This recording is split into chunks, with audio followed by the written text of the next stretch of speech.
Hi, my name is Carolyn, and I'll be talking about my website on Marfan syndrome.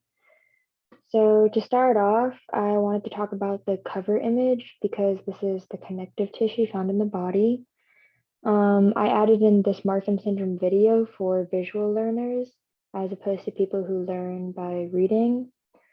I added in the bodily systems just for clarification because in the feedback, somebody was like, which bodily systems are affected, and it's actually all of them.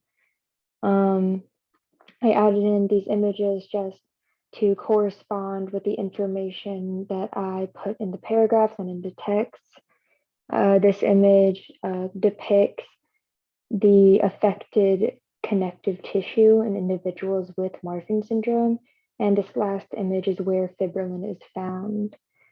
I also wanted to add in what an individual looks like with Marfan syndrome, just in the overview, so people know what I'm talking about and how it relates.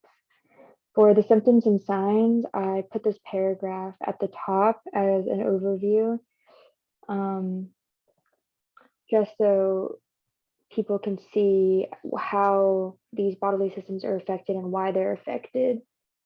I added in the disorders for each of these systems as well.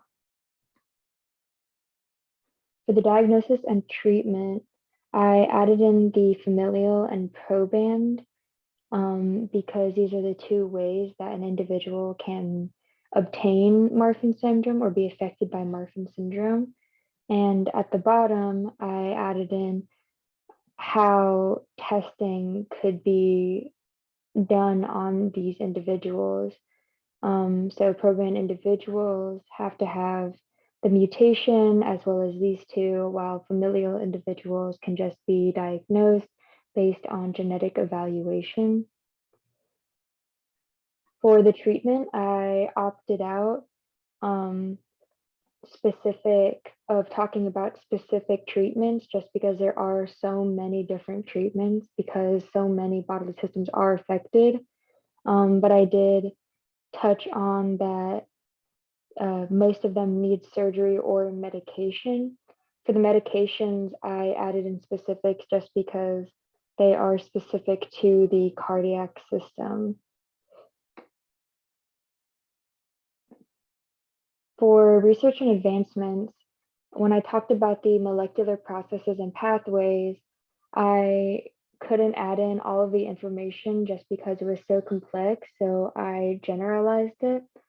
I also bolded the important things in the text that I felt.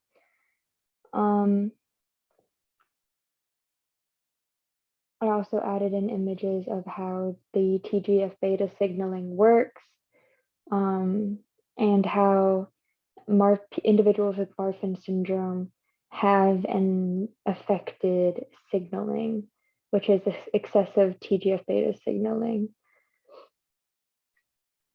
For the research, I included what the pharmacological treatments were because people were confused on how these would affect the patients with Marfan syndrome and how they would make them better. And for the ocular disease, I felt that zonule of Zen was a pretty interesting name, and I had no idea that there were fibers that suspend the lens, so I decided to add that in too. And this image on the left is the zonules of Zen. And for the bibliography, I had trouble keeping it in the format that was needed because Google Sites wouldn't let me put a tab, but that's all. So thank you very much.